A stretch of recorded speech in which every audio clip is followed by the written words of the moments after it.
Diverse Founders Perspective, the podcast, Episode 1. Hi, Charity. Welcome. Thank you. Welcome.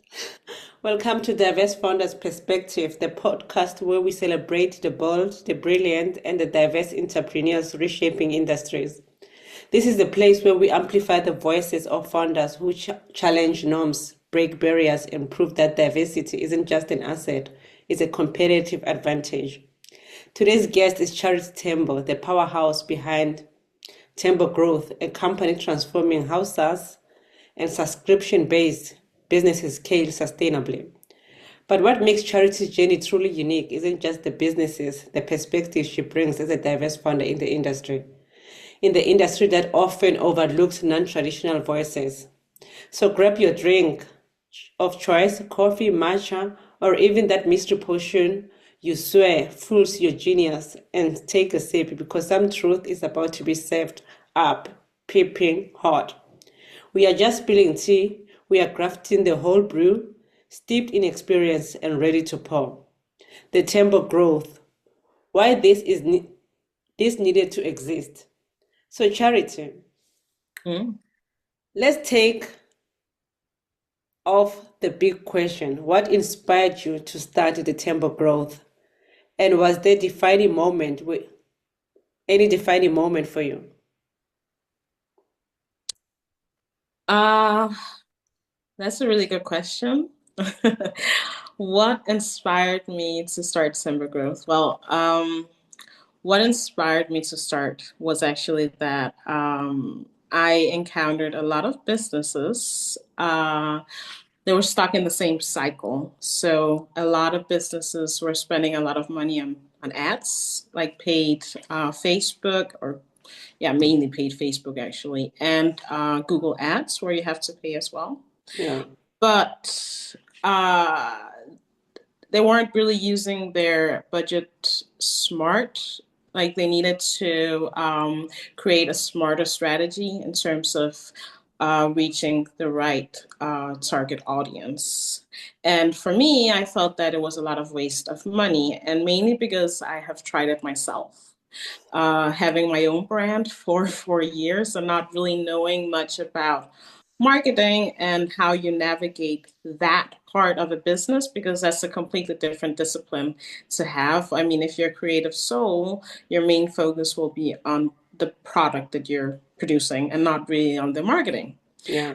So knowing it from my own experience and then encountering a lot of businesses, actually seeing that they're doing the same as I did, and I gained knowledge and expertise in marketing because I actually closed my brand because it was too hard to have a brand, and found a passion for marketing, and then ended up working professionally in corporate businesses as a marketing expert and developing that skill set to actually start Timber Growth. Yeah. So it's been like a full circle experience. And now I'm just, trying to help businesses grow strategically smart. Interesting. That sounds. Yeah. So, Yeah. as a diverse founder here in Denmark, did you experience any challenges getting Tembo Growth off the ground? Absolutely. As a diverse founder and female, in the beginning, I faced challenges in terms of a stigma, or people would, I don't know how you can explain that. Maybe they weren't aware of their own way of approaching me or talking to me, but Yeah. found that it was easier because I had my business with my husband, and he's a Danish man, white and tall. So he's what you would define as white privilege, white, right? Man and white. And I found that it was a lot easier to close deals and have businesses take us more seriously if he was the one in front.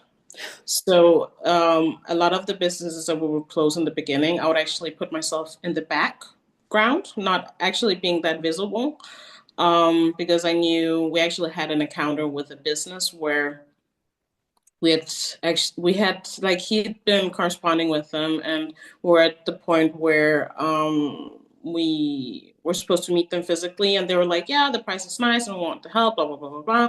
And then he mentioned that I'm bringing my business partner with me, Charity, um, to the first meeting. Yeah.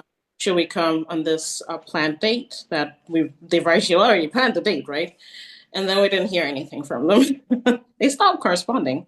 They're just like, and then he tried to push them like, are you still interested in collaborating with us or having like, and nothing. Like, and at that point we just, I don't know, it hit hard, right? Because the mentioning of my name, just they could see it's a foreign name, it's not a Danish name. Um, just their reaction to that was a hard punch. Without So I even seeing you. Yeah. So I put myself in the background and I just let the first year I actually mainly had my husband be the representative of the company. But Mm, now I'm like, I don't care anymore. interesting. Like, Yeah. yeah. So let's talk about how being a diverse founder actually gives you competitive edge. How has your perspective shaped the way you approach business growth right now? Mm. Well, it's something that people actually don't really talk a lot about is the emotional weight of being a diverse founder. That um, in order to build a business, I feel that I carry a lot of the responsibility to the community of like showing that, it's possible, but the weight Yeah. of that Yeah. is really hard as well. So, especially in the beginning where you're getting the punches and you have to kick the doors open and you have to shout a bit louder, to be taken seriously. Mm. I found that the emotional weight was the hardest part. I still actually do, but I think that it has changed from the beginning where I actually just put myself in the corner to being that now I am at the front.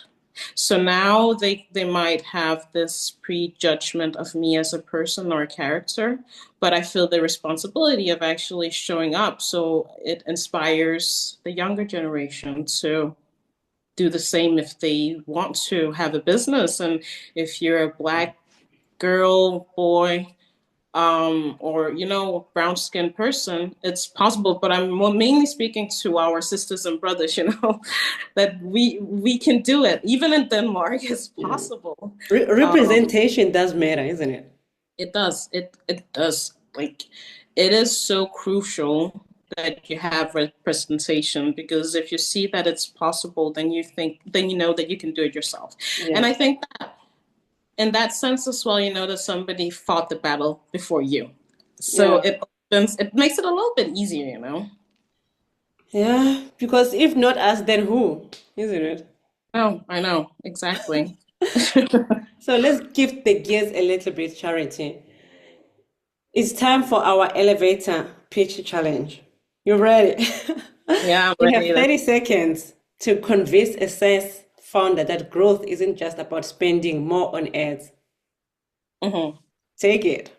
Okay, so my elevator pitch is that if your product or messaging is not ready, ads will just be a waste of money. So, our business, we help you actually build a strong foundation first so that every dollar will actually count. Wow. That's Yeah. 30 seconds straight. Yeah. Boom, just like that. Like if there are any like SaaS founders out there, they should take some notes. This is how you do it, right? So before we wrap up, what's one piece of advice you would give to a diverse founder trying to scale their business? The one piece of advice that I would give is probably what I've already been talking about, that your difference or your diverse is your power. Mm, So the more authentic you are to yourself and the more true you are to the person that you are, the more you can do. So use that as the power and pursue the passion that you have. Um, I mean, at some point, people will just learn to accept you. And that will be the thing that people as well will remember you and respect you on, I think. Yeah, there's only one you like. There's only one you. Yeah. Exactly. So what's one thing you wish investors and business leaders understood about diverse founders? The one thing that I am still currently working on is that we're not a risk. We are a great opportunity because we come with a different innovative approach to things and a different creativity. And I think that if you invest in a diverse founder, it will actually open up to a new perspectives. Like it's not a risk. It's a great opportunity. But how do you think it's going at the moment? Um, the problem is that not we're still few. That's the thing. We're still few diverse founders, and if you are confident in your business and if you have everything set up the way that you should have it set up with the business plan, etc., and you have your product and you're passionate about what you're doing and you can see that there's sale in it, then you shouldn't let your background or your color hold you back. Use that as the power of having a different approach because I think us diverse founders, we have our background that we can rely on as well. And we have access to networks that some Danish people might not have. And we have access to uh, sell to target groups that will be more likely to buy the product from you because you look the way that you do. So you can open doors in places where a Danish person probably will have a harder time opening doors. Just like I had this conversation the other day with this Danish girl who has a salon and she is educated in African hair, but the customers are not coming to her. So like if she's not representing, then they won't come. And she was excellent at her job, Oh, right? that's good. So, and she has the salon, she has everything, everything is beautiful, but the customers with the diverse background are not opening up for her. So, I mean, an investor would actually get a lot in investing in an African hairdresser Yeah. who is skilled in Danish hair and African hair and whatever, because they open up to that group that will actually come and use their money, and then the money will, as an investor, you want your money to come back. Yeah. So in that sense, it's a good investment, but people should just be more open. They see it as more of a risk, and that's just.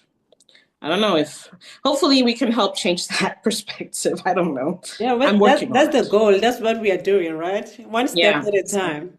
exactly. But why do you think that there isn't a lot of diverse founders?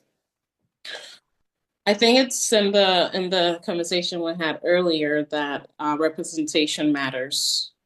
Mm, So if you're not seeing somebody who has gone the path as you have, and you're not seeing that it's possible, mm. like I mean, then it's really hard for you to envision yourself doing that. And that's with everything, right? You even see it with Disney. It's first now that you're seeing brown Disney figures, and the small little girls are actually seeing that being a possibility in their lives. And that's the same thing as a business owner, and having more people pursuing that path. That if you see a person who has made it, you will want to do it because I mean, if you have a passion of becoming an entrepreneur or whatever, and you see a sister or brother who's succeeding in it, then it's just more possible in your mind, and it's just easier for you to envision that. Yeah, that's true. Actually true. So, Charity, right now we're about to really wrap it up this time. Like, what's one thing that you want to say? Is there anything else that you want to tell the people about the tempo growth? What's the takeaway? Like, what can people take from this? Like, tell them about tempo growth.